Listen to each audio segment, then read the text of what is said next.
Wow, what a wonderful day for a picnic. Oh, look at those beautiful flowers over there. I am going to pluck some of them. Hey, wait for me. I want to pluck some too. Hello, children. What do we have here? Hello, teacher. We have plucked 10 daisies, 4 hibiscus, 9 sunflowers, and 5 tulips. They are beautiful. Do you know that you can represent the flowers you have both picked with a bar graph? Let us start by using squares to represent the number of flowers. If each square represents 1 flower, then 10 squares are used to represent 10 daisies, 4 squares to represent 4 hibiscus, 9 squares to represent 9 sunflowers, and 5 squares to represent 5 tulips. When all the squares are joined together, they become vertical bars like this. Can any one of you tell me what these 2 lines are for? It shows here number of flowers. The other shows types of flowers. But teacher, we do not know exactly how many flowers are there, and what are the types of flowers. You are very observant, children. First, let me tell you the name of the lines. The one over here is called the vertical axis. This other line is called the horizontal axis. Now the vertical axis is showing us the number of flowers. Turbo Girl, do you know what is missing? The numbers. Clever girl! Let us add in the numbers now. Now Turbo Boy, what is missing on the horizontal axis? The names of each flower. Very clever. Let us add in the names now. It looks clearer now, doesn't it? Yes. Now a vertical bar graph is one way of presenting your data. I know. By looking at the bar graph, I can immediately find the number of each type of flowers plucked by tracing the height of each vertical bar to the vertical scale. So, I can tell from the bar graph that there are 10 daisies, 4 hibiscus, 9 sunflowers, and 5 tulips. Good work, Turbo Girl. We can also present the data on a horizontal bar graph just like this. Do we always have to use a scale of 0, 1, 2, 3, and so on for the axis? Not necessarily, Turbo Boy. We can use a different scale. For example, I can use the scale of 0, 2, 4, 6, and so on for the axis. 2, 4, 6. This is like the 2 times table. Yes, this scale is in counts of 2. Can I use the scale of 0, 10, 20, 30, and so on then? Yeah, in counts of 10. Yes, you can, Turbo Girl. We can write the scale in the counts of any number. However, we need to consider whether the scale is able to show your data clearly. Let's learn to read a scale properly. Look at this graph. What is the number which is missing? It is in the middle of 0 and 2. I know that 1 is between 0 and 2, so the missing number must be 1. Well done! As you can see from the scale, 1 division is 2 units. If I were to subdivide that division into 2, now 2 divisions represent 2 units. So 1 division will represent 2 divided by 2 equals 1 unit. Take a look at the scale of this graph. It is a graph showing the number of children in a class who passed in each of the 4 subjects: English, Mathematics, Science, and Mother Tongue. Each division on the scale is 10 units. Yes, can you tell how many children achieved a pass in English? Looking at the graph, the height of the bar representing the number of children who passed English is halfway between 30 and 40. Since each division represents 10 children and half of 10 is 5, I have to add 5 to 30 to get the correct number of children. Therefore, 35 children passed English in the class. Brilliant! Both of you can read a bar graph effectively now. What do you have in your picnic basket, children? Nothing much, just some sandwiches but lots of fruits. Fruits. Can we have fruit salad for lunch? You can cut up the fruits while I go and get some yogurt from that shop to add to the fruit salad. Great idea. Wait a minute, children. Before you prepare your lunch, use a bar graph to show the number of each type of fruits which you are going to use for your salad.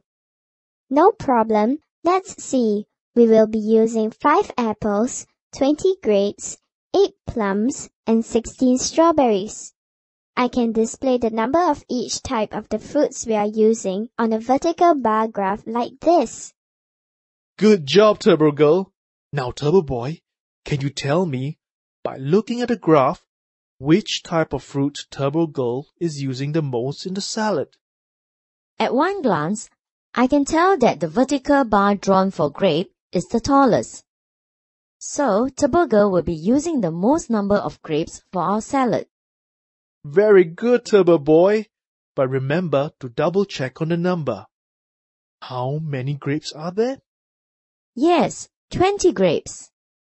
Now, which fruit is Turbo Girl going to use the least in the salad? The shortest vertical bar represents the apple. So, Turbo Girl is going to use the least number of apples in the salad. Did you check the number? 5. Yes, it's the least quantity. Fantastic, Turbo Boy. Now, can I go and get my yogurt? I'm starving. Just give me one more minute, Turbo Boy. I want to show the both of you how to make reading your bar graphs easier and faster. Always remember, each time you look at a bar graph, the first step you need to do is to find out the number corresponding to each bar, and then write the number on top of each of the bars, like this.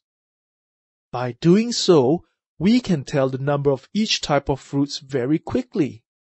Moreover, we can find out other information without much confusion too.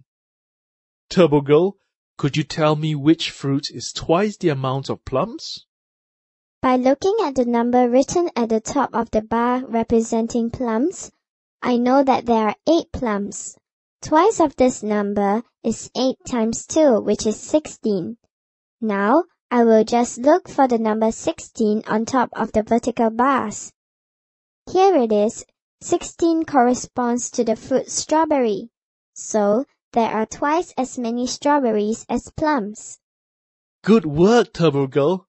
Now, Turbo Boy, what about telling me which fruit is 15 more than apples? That's easy. There are 5 apples. By adding 15 to 5, I get 20. Now, I just have to look for the number 20. There are 20 grapes, so there are 15 more grapes than apples. Well done, children. Now run along and have your lunch. While you both were busy eating, I was observing a group of children camping at the other side of the park. The children were engaged in different activities. I have prepared the bar graph with the information I collected. Do you still remember what to do each time you begin looking for information from the graph? We have to find the number of children for each of the activity and write its number above each of the vertical bars. We also noticed in this graph that each division represents 4 children, and when subdivided into 2 smaller divisions, each smaller division represents 2 children. Therefore, there are 18 children who are cycling, 24 children reading, 30 children flying kites, 16 children playing badminton, and 8 children fishing.